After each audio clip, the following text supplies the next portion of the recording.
What's up, everybody? Welcome back to the Microcast. As usual, today's episode is hosted by me, TJ David, and Zoe Rom. I think we're going to be talking a little bit about our relationship to New Year's resolutions, starting things, on a clean slate, nice and fresh, and the difference between quote unquote resolving to do something and committing to do it, and what those structures, systems look like. Yeah, but as usual, we'll warm up with some hot or not topics. Hot or not? I wish we had like a radio DJ like soundboard to be like burr, burr, burr, if something's hot, or like a ooga if it's not. Or like a fart noise. We would need like a producer somewhere in the back to like. We need like hit us with that. Yeah, we need a drive time radio producer. That'd be pretty funny. Shock jock. All right, let's get into it. Stair Steppers, hot or not? I'm not super hot on these. I think step ups as part of a strength routine have been shown to be beneficial. Every so often I'll have an athlete that becomes convinced that getting on the stair stepper machine at the gym is going to be their key to success. And I'm here to report that anecdotally that has almost never in my recollection and experience led to an athletic breakthrough. I think that typically the best thing to do is to focus on strength and economy in the context of running training. And in the context, do you think of stair steppers as strength training, or do you think of it as like cross training? I mean, they're sort of in the middle. Like, I think it's like kind of hard to say what they are because it depends on a lot of things, and that's like they're sort of hard to fit into a specific box and to understand what specific stress they're putting on the athlete. And I think that's one reason I'm reluctant to be like, these are hot. Because I don't fully understand, like it's hard to say exactly how the athlete's body is experiencing that stress stimulus. Right. If you're like great at using your posterior chain, I suppose using the stair stepper could be like great for building, I don't know, some mountain legs. But also there's I feel like you could get the same effect with like doing step ups with more weight, and then that's less time and less strain on your cart. Like there's just like more, it's sort of like, I feel like the stair stepper is gray zone training. And that's why I don't like it, is because it's not really strength and it's not really cardio, but it's a little bit strength and it's a little bit cardio. So it's sort of like ineffectually sapping both systems with like no real understood benefit. I'm not saying there's never a place for this. Like, I don't know, if you live in Florida and you're training for UTMB or Hard Rock, A, God bless, and B, sure, knock yourself out. Like, we'll try some weird shit because your life is weird, Yeah, totally. But I'm like really not here to recommend that we all go out and hammer the stair stepper. Like, if you want to do it as a little cross training, I'm not totally opposed. I just think there's like better ways an athlete could spend their time and energy. What do you think, Coach TJ? I agree. If we're going to cross train, let's cross train. If we're going to do step ups, let's do step ups. Let's ideally do them with some weight so we can really provoke those adaptations. Yeah. I don't know. And I don't have data really to back this up, just experience as being a coach. I've seen some athletes use the stair stepper and it just like reinforced that their posterior chain strength is not where it needs to be. They got a lot of lower leg issues from overusing their calves. I'm not into the stair stepper. No, not for runners. That's really based on a few experiences. Well, not a lot of hard data. Like, it's not going upstairs isn't the same thing as running uphill. They're not totally different. They're also not the same enough to really be all that helpful. So I would be like, if you have the time and energy, do cross training to build that strength, or like do strength training to build that strength, and then do speed training, because like speed, like improving your running economy and overall fitness will make you better at running uphill. Like, I feel like stair steppers are such a marginal gain compared to like just getting fitter. Like, at the end of the day, just be fitter. Just get fitter. Just get fitter, man. Like, that's all there is. Racing abroad, hot or not? Hot, it's not something, I, as someone really conscious of trying to live in a way that reflects my environmental values, jet setting all over the place is not fully in alignment there, but strategically traveling at key moments and then working to reduce my overall footprint while channeling the majority of my time, energy, and resources into holding major polluters accountable I know that we're getting really far afield from the original topic here. Hot or not here. It always, like, as an environmentalist, though, it always feels like a trap. Like, I'm supposed to have, like, some, like, perfect, like, Instagram quote about, like, I'm Zav, and I'm only going to take the train to race. And it's like, well, I live in rural Colorado, so it's not going to happen. Yeah. And I do want to compete at high levels of the sport, and I do want to experience the world. Like, I want to save the world and I want to experience the world. And I don't think those things are always in conflict, and I don't think they're always together. So I like racing abroad. I am very intentional about it, and I don't do it as much as I could because I want to live in a way that reflects my environmental values. I want to offset my own footprint when I can, while understanding that my own footprint is a drop in the bucket of the larger carbon equation. So it's a fraught question for me. Yeah. It's complex. As it should be, right? Most things don't have a black and white answer, but as our human brains work, we seek out that black and white. I know. Rather than leaning into the nuance of, the decision making. I know. There. Like, I could definitely make a much stronger name for myself in the trail running space if I was like, no, I'm never traveling again. But, that I don't believe that. Like, right. I believe that it's much more important that I, like, hold, people in power to account for regulating the travel industry more than anything. Okay, that's a slippery slope. I don't see that really working. And no, I mean, we can develop cleaner transportation systems. That's for sure. That's what I want to spend my time doing, rather than being like, because I took one less trip to Switzerland or whatever, I'm an environmental savior. That's not true. What do you think, Because you go to Switzerland so Because often. I am always going back and forth between Carbondale and Switzerland. Heavy sarcasm, if you guys did not. I have not been to Switzerland in a while. So racing abroad, I like it. Yeah. But I like it more because it interests me to use races as a vehicle for exploring and learning about new cultures. I agree. Embedding myself in different parts of the world and hoping to expand my perspectives on just how we humans show up. I really use it specifically to, I don't know, bring forth a feeling or a chance to learn something, a new perspective. Obviously, like there's really beautiful places around the world that I'd like to see. And I, have the privilege of getting to see. So, and I really support athletes who use racing as in that same way. I agree. Just because, the goals you set need to have that intrinsic piece to them, or else they're not going to be sustainable. You won't work your way through the highs and lows in the process, mainly those challenges that are really the biggest part of the friction that exists in preparing for a race. So you need to have some of those kind of like other motivators, the drivers for creating the behavior, the habits, the routines.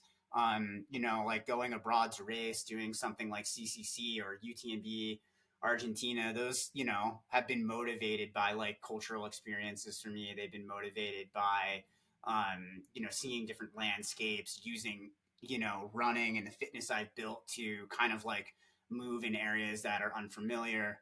A lot of that links back to my why. And I think if you have reasonable reasons like that for wanting to do these things, then it could be hot for you. Yeah, totally agree. What do you think about kettle bells? I think that they're great. They're good weights. They're a weight that you can use when you do your single leg. It's a weight with a handle. My opinion is that it's a weight you can hold. Yeah, they're hot for that. Yeah, I agree. I'm not sure why they were cold. Well, okay, so they were originally, or like they're sort of like the trendy like swinging, like people will do the workouts with much kettlebell swinging. Do it under supervision and don't expect it to be a silver bullet for your, like if you find a way that helps you feel like a more full athlete, go for it. But I would just caution of like, I don't know. There's some people that have like an almost culty relationship to the kettlebell. Do they? Oh yeah, dude. Just use the handle. It's a lifestyle. For you. No, it's not about the handle, man. Like it's like about the shape. It's the swinging. It kind of feels CrossFit-y. Is that what you're saying? It's a little CrossFit-y. Yeah. Is CrossFit good for runners? Is that It hot? is not good for runners. I do not. Again, like if you like it and you know what, at the end of the day, whatever flips your skirt, go for it. I have I have so many issues with CrossFit. Google CrossFit investigation to start. And then it's weird. It has like a weird relationship to the military industrial complex. It is also definitely not formulated to enhance running fitness and strength. And I think that, again, your time, money, and energy, if like running is kind of the be all end all for you, as it is for me and many folks on our team, and if it's not, like, again, you do you, go with God, tendons beware. How about crunches? Hot or not? Not hot. Crunches are a great way to strengthen, and we teased this on our last episode. See our conversation about planks. Crunches are a great way to injure your back while superficially strengthening your abdominal muscles. I feel like crunches just reinforce the bad posture I get. Yeah, yeah. They actually make 7, people 8 hours a day. Exactly. They make you really tight, and they don't really strengthen the abdominal muscles that help with running and stabilization and functional fitness. Because what are we looking for? What do we want to strengthen? We want to strengthen our deep core and our trunk in our athletic chain.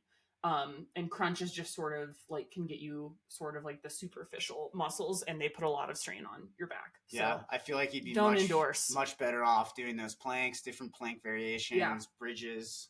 And like Superman's to strengthen your back core. And also to kind of reverse that posture issue that we often get from sitting at the desk. And man, if you can do some oscillating to a standing desk, that's like kind of we're about to get into New Year's resolutions here, which maybe a standing desk is something that I need to invest in. Yeah. Love a standing desk. Although standing, I get so tired, but sitting hurts my back. Right. I'm so whiny. Boy, I'm going to... Sitting is hard, but standing is hard. Extra arch support. Can't I just run 50 miles? Let's talk about the New Year's resolutions, intentions, commitments. Let's talk about... So how do you want to frame this? Yeah, so something I'm bringing into this conversation is I originally started running as a New Year's resolution. Wow, you did. I did. That's surprising. So like 1% of 1% of the time, this shit works. I can't think of a single other resolution I've like meaningfully kept. Because New Year's resolutions aren't that strong of a way to build a habit. Correct. Yeah. And like, so I do this column for Outside Magazine. I have a partnership with Strava, where, I get to look at thousands of data points. And I did an article in August about how many people in August were still on track to meet the goals that they set on January 1 through the Strava app. And it was like 30% of people. Wow. Yeah. Wow. Yeah. I feel like that article was really great because it kind of gave some additional examples of like, what are the things that these athletes are actually doing that keeps them on track? Yes. And then kind of correlates from there. Do you want to get into that a little bit? Yeah. So looking at Strava data specifically, consistency is huge, and frequency. So it's not just about like the people that run 10 miles twice a week. It's like, can you run 2 to 3 miles 5 to 6 times a week? Like those people who don't engage in the big heroic efforts were significantly more likely to reach their goals than people who were like really doing like high peaks and then valleys, like go do a ton, get injured, have to recover, and then feel guilty and do a big effort and then get injured and have to recover again. So frequency, consistency, and community were huge. People that run with this is the thing that surprised me. People that run with their pets are more likely to be consistent. I guess dogs. I didn't see any data about cat running. The dog kind of helps them get out there. The dog needs the exercise. As a coach, I don't wholeheartedly endorse doing all of your miles with your dog. I think that, my dog is not going to be doing any workouts or strides with me. She does doubles and easy days with me sometimes, and that's awesome for us. If your pet helps you stay consistent, awesome, do that. But also it's your life, and your dog can't run 50K for you. So it's okay to prioritize your athletic goals over the pet. And running with other people is more likely to help people stay consistent. Again, this becomes challenging where, frequently I'll see athletes who won't complete workouts, strides, and intervals, things like that, because they want to run with a friend who like doesn't want to do the workout, I would say, hey, just pressure your friend into doing the workout, or drop your friend off and then do the workout. But community can be a really powerful tool for staying consistent. This is shown again and again in the data. Absolutely. Absolutely. And man, it's actually really weird because I kind of do a lot of solo runs. You do a lot of runs. And over the last, I don't know, a couple months, I've been running with a buddy who's also a microcosm coach, Zach Shout Russell. out to Zach, and the other ZR. Yeah, it's been fun. And sometimes we don't like have the exact same training prescription as we shouldn't have the same prescription because we're different athletes. But he'll maybe be doing a workout and then he'll double back and we'll run the recovery, or I'll have a workout, I'll double back and run the recovery. And like, there are ways to kind of like compromise or like work with your schedules. I mean, if you're not doing your strides, your hills, or your workouts because you're wanting to run with the community, I mean, if we could have that buzzer come in now and hit that thing, not good, not good. Because you're not doing the things you need to do to get better. And if you're not doing the things you need to do to get better, what the hell are you doing? And if it's true community, they'll support you. That's right. Absolutely. 100%. Like for our Carbondale group runs, I think it's always fun to look at like all, it sort of groups all of our Stravas together. And I'd say like half the people I end up doing the group run with did a workout before, and the group run's their cool down, or they ran earlier in the day and it's their double, or they did strides and then they went to the group run, or they do the group run, then they go and do their strides on their way home. And there are community, prioritizing your pursuits and community are not in conflict. And if you view them in conflict, that's a you problem that you need to address with your coach. Or your therapist. There's usually something much deeper there. Totally. But like, the idea of community doesn't mean sublimating your goals. Yeah, and I don't know if to go into a tangent here, but again, it can enhance your goals. So build self-awareness, know what community means to you. If you're someone that never runs with folks, maybe get curious about how community can help you run better. And if you're someone that struggles to run alone, you can get curious about, or something like we have a big group of folks in Northwest Arkansas who like to run together. A lot of these people will do their 3-mile warm up before a workout. They'll go do their interval separately. Then they'll come back together for the cool down. Like, these things are possible. And those are some of our strongest, most advanced athletes. And it's like one of the reasons that they are sort of this little like whale pod of excellence is because they have accountability. They have a community that is dedicated to lifting each individual up and supporting each athlete's individual journey. I think if you really look into, I don't know, the sociology there, the way that our brains have kind of developed over time, we are not, even there are introverted people out there, but we are not meant to kind of go through these experiences alone. The glue that helps hold them together is not only the habits and the routines, but also the people you surround yourself with. And we talked a lot in our newsletter this month about the importance of community as that glue. When the folks around you mirror back the culture that you want to create, when those folks are going for big goals, you're much more likely to go for big goals. When you hit your obstacles, they're most likely to step in and be somebody who you can externalize to ask support from, because they also have had those moments and they understand what it's like. And so that kind of like mutual compassion that exists there is really powerful. If you're going through things alone, that's going to immediately set you at a disadvantage when you hit those inevitable obstacles going for whatever your goals are for this coming year, because you're not going to have somebody there who can be like, that's normal, or maybe you should see a PT, like that sounds kind of severe, like, hey, just maybe take a week off. Like, you need to have that in your life. You need to have that connection. I think that allows for a higher degree of vulnerability, and then you can't go for big goals without that. So in my mind, we all lift each other up when we work together. And so when I see different kind of parts of the microcosm community getting together and running and training, and that, I'm like, that's a strong culture there. Yeah. And that's going to really help those athletes go from this level of like, do I have a New Year's resolution, to like, I'm actually committed and I'm really going for a goal. And here's the way that I'm demonstrating that. Yeah. to me, the thing that sets a commitment apart from a resolution is structure and accountability. So like, what is your system to actually implement this change? Like if it's a dietary change, if it's like a recovery lifestyle change, or if it's even like, I want to start running consistently, or I want to train for my first ultra or my first 100-mile race or first 10K, whatever it is. Distances, it doesn't really matter because all of those goals take significant time and infrastructure. So are you just saying I want to run more, or like are you saying I want to run more? I'm going to achieve that by running, these days a week. I'm going to set aside this time. I'm going to block my calendar. I'm going to hire a coach. Like, what is the actual action you are taking to support that commitment? That's correct. A New Year's resolution is basically just an intention. It's an idea around something you want to do. And ideas are great because they can kind of like jumpstart the process, but they're also very weak because they don't just like tell you, like you're not actually taking it that next step to the actions like you mentioned. It's like, great, it's good to have an intention because that kind of gives us like, it can kind of get the gears spinning in our minds.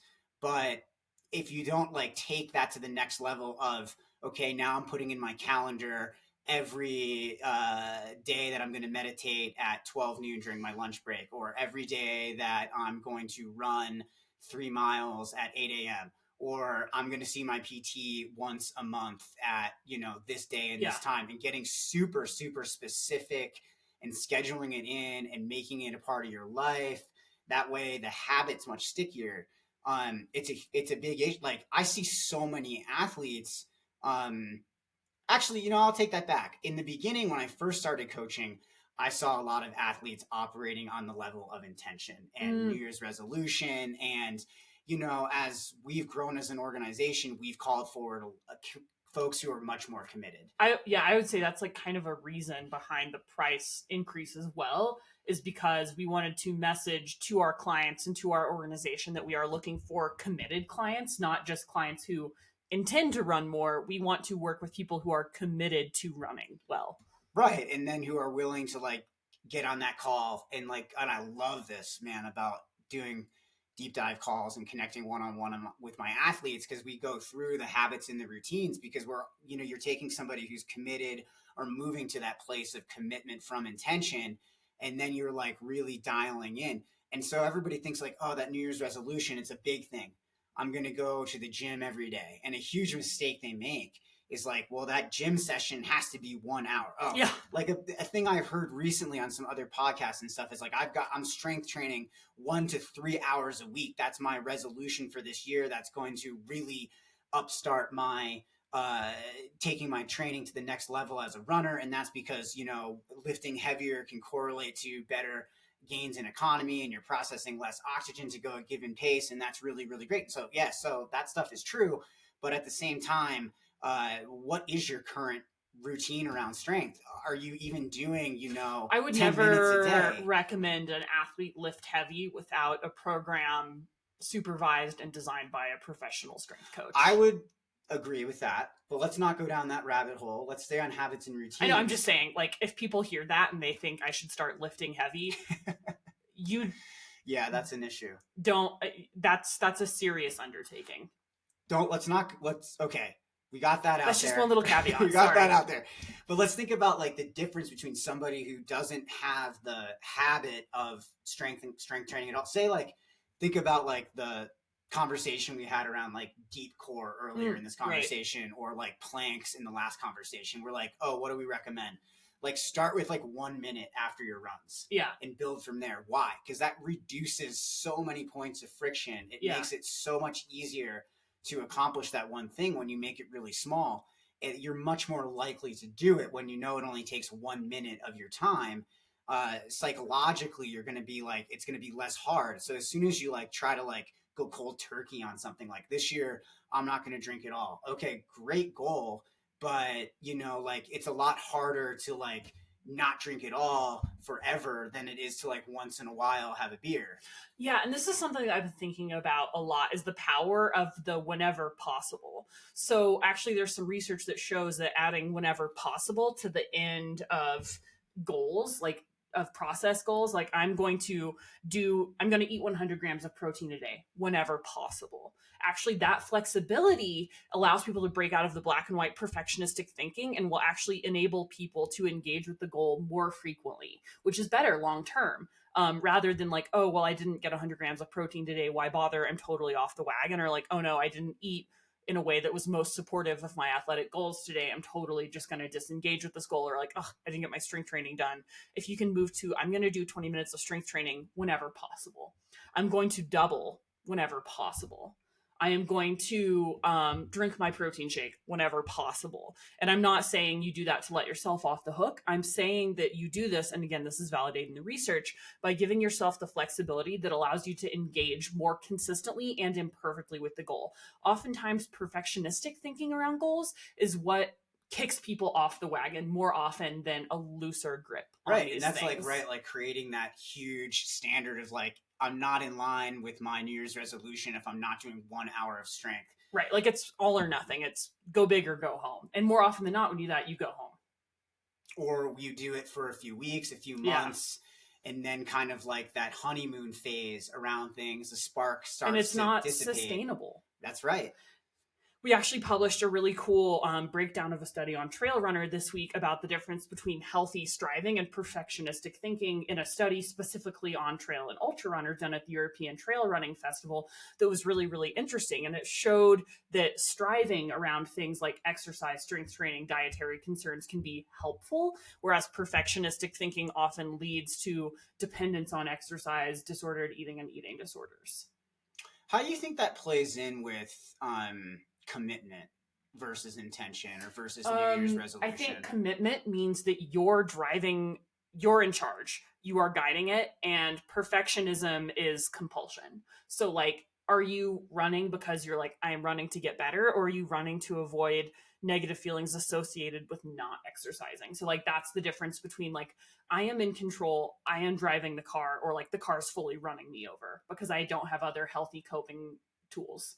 Yeah, I think the kind of the inverse to that is like, I feel like I'm lacking something. So then I have to do all of this in order to prove to myself something, to prove to others something, to kind of like fill some kind of emotional void maybe that I'm experiencing. And it's like, well, you know, when you're doing that, then you're operating back in that zone of like, I'm not really in control of this. A feeling that I have is in control. Does it have you, or do you have it? Right. And when we talk about, you know, sustainable habits, which we're always talking about this kind of conversation around this kind of time of year because it's so present in people's minds, we want to move to that mentality of like, okay, what are the things that I'm doing and how are they in service of where I want to go? Correct. And that, I think, is a really important key to maintaining the commitments and kind of staying out of some of those traps that you just mentioned. Totally. And I think that, again, like the two primary components of a commitment versus a resolution are action and accountability. And I think accountability is huge. And that can sort of be through a system like hiring a coach, having a coach, or having a community. So for athletes that I have that struggle to consistently do like mobility and PT, I'll start prompting them to record that in their training peaks or in their training log. Yeah. For athletes that struggle to remember to take supplements, I'll have them record that. For athletes that struggle to remember to eat the correct amount of fuel for breakfast, I'll have them start recording that. So it's like, if you're truly committed to something, what is your system for accountability? Are you journaling it and sharing it with yourself? If you're committed to meditating more, do you have an app that like has a notification that reminds you? Are you recording it? Like, what is your system for holding yourself accountable? And if that is not a system that works for you, how can someone else hold you accountable? I think it's really hard, especially when you're at the beginning of one of these journeys. Like, we get to speak from a place of privilege because we've put so many years into developing our habits and routines that they've become part of this bigger thing, which is our way of operating, our way of being. They are literally a part of how we show up because they're so strong. We've built them out for so long. And people, sometimes at the beginning of the process, you're a newer athlete or you just have this bigger goal. And now you're realizing that's going to be a mechanism for serious transformation when it comes to perspective, habit, routine, the way we think about those things.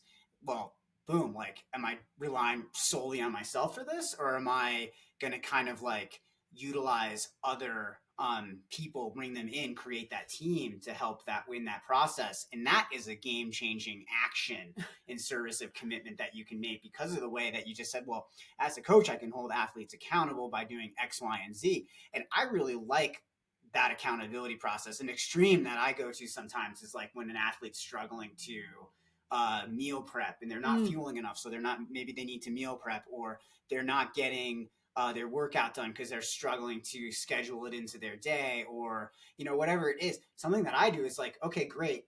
We're going to schedule that into your planner, and then take a picture of that. And every day send me a picture of when your workout is. Yeah. Or you're struggling to meal prep. Every night before you go to bed, I want you to send me a picture of your meal prep. Yeah. Like, as these very specific in the moment accountability tools where it's like, well, I know my coach is expecting at 7 p.m. that I send them this photo, and then they're going to text me, why didn't you do it? 7 p.m. And it's like fairly extreme. Yeah. But when I have athletes that struggle to maintain consistency, I'll have them break down for me, like, why didn't this run or workout happen? And what specifically are you going to do different next time? Because sometimes I'll get a wishy-washy answer like, oh, I'll do better next time, or like, I'll make the time next time. I'm like, no, that's not specific enough. Are you going to put a block on your Google Calendar, and are you going to tell your supervisor at work, no, I need an actual lunch break? Like, what are you specifically going to do differently? Because just hoping that it'll be easier or less crazy has just never once happened. No, and I think that's no one's life gets easier. That's been a huge thing. People often ask, Zoe, TJ, like, you do so much. Like, how do you get it done? And it's like, well, it's that awareness around scheduling and time management. It's not that, I'm any less busy than someone else. In fact, like, every single week, I feel like my life gets busier. Yeah. Hence recording this podcast on first thing on a Sunday morning. And so it's, when do you have the time? What are your priorities? I don't have the time. I make the time. That's right. I think that's even a better way of thinking about it, right? Because if you think like, I'm relying on this space to just kind of emerge, you're already kind of like behind the 8 ball. Yeah.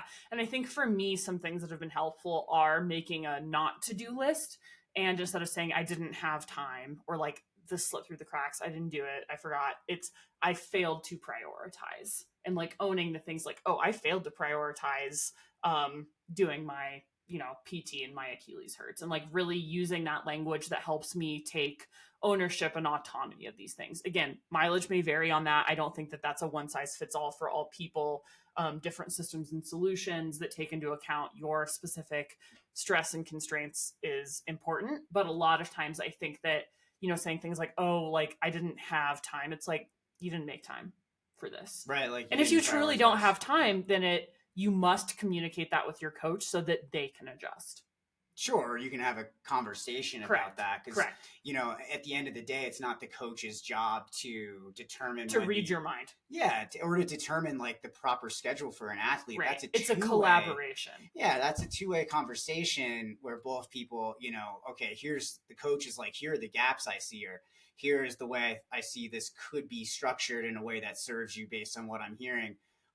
If it's a huge mistake when that responsibility, the athlete puts it all, offloads it onto the coach. It's a lack of personal responsibility.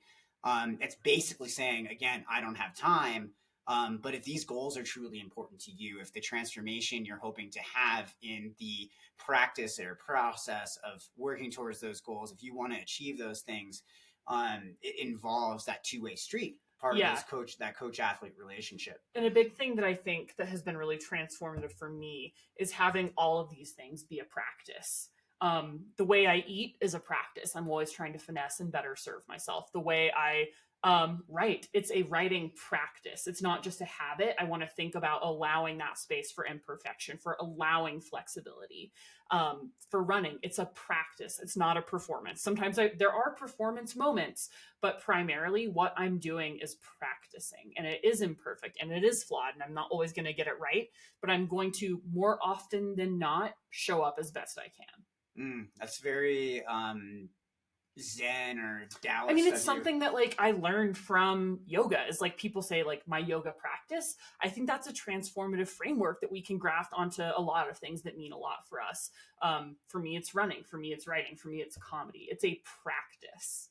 Yeah. It's a way of showing up. It's not just, I expect myself to sit down and every time I write the best thing I've ever written, or every run I go on, have it be perfect and I hit the mileage and I hit the intensity and it's perfect. And every week is exactly 75-mile weeks. It's a running practice and allowing the same flexibility that I bring to yoga, which is like something about like listening to what your body needs and making adjustments and modifying. Running is exactly the same. It's just not always discussed in the same framework. Tell me, maybe in closing out this conversation, when you notice that you're getting off track in your practice, what's something that you can use, you would maybe recommend to athletes to help them kind of just get back on the train? I allow myself to assess first, why have I maybe stepped away from this practice? Is it like I did not strength? There are some times in running where I don't strength train. I could be hard on myself and say, Zoe, you dumbass, why aren't you strength training? You could be so much harder and fitter and stronger. And like, don't you see everyone on Instagram is strength training? It must be the way.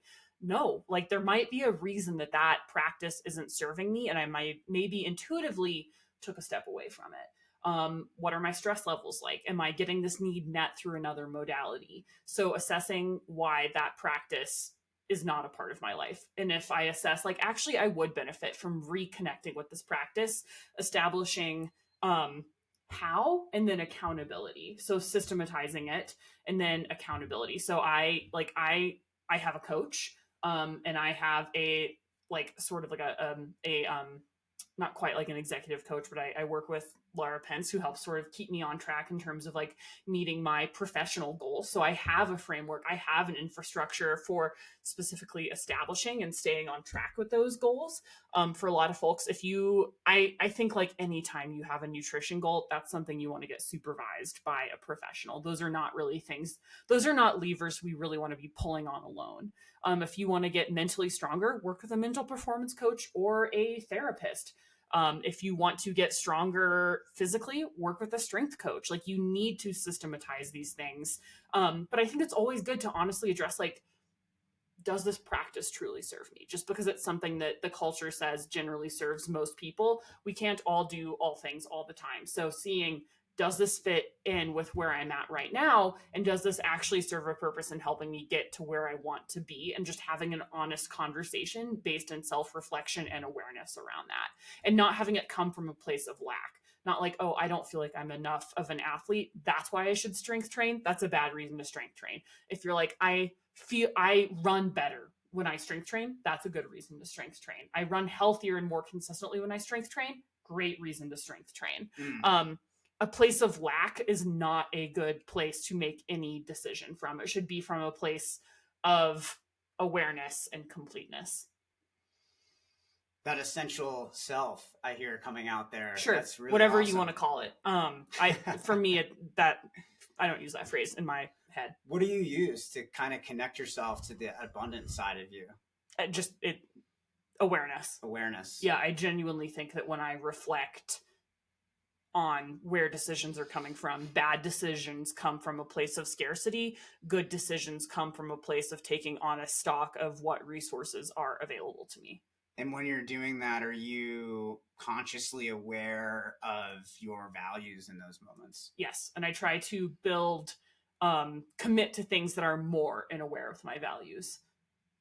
Increasingly moving in a direction of in better alignment with my values. I actually was just before you did this, we had to close out a bunch of windows on my computer, and I had my like yearly reflection of like started like each year I reflect on what I start from scratch. What are my 5 values that I want to move towards? And they do change, they shift over time. And I think that it's important to reassess where those are and how you can best meet them and live in alignment with them. Absolutely. But again, like you don't need every practice as well. So just assess honestly what you really need and how you can best get there. Yeah. What do you think to close this out? Process of continual growth and self-awareness. Yeah. It's I think we all have moments where we start the year with intention and we don't move to that place of commitment. Yeah. And you're allowed to have intentions you don't commit to. That's very good. I've had some bad intentions that after reflection and assessment, I'm like, you know what? I don't need to be like more vigilant of what I eat or whatever. Or like, I don't need to wake up earlier. Right. Those are conversations I've had with myself. And I wonder, just in a bit of coaching here, if you've gone through that process that you just went through before. Was this intention coming from a place of lack, or was it coming from a place of abundance? What really serves me? Yeah. What's serving the feelings I want to elicit, the goals and the outcomes that I want to create for myself? That's a really powerful way of looking at things. Yeah, definitely. Well, amazing. Thanks for being part of the conversation. Here's to New Year commitments instead of resolutions. Yeah, and if you're ready to make that commitment, we've got a coach who is equally eager and ready. Yeah, we have a bunch of committed coaches who aren't resolved, they're committed. Reach out, microcosmcoaching@gmail.com, microcosm-coaching.com. We'd love to hear from you guys. Yay. All right, see ya.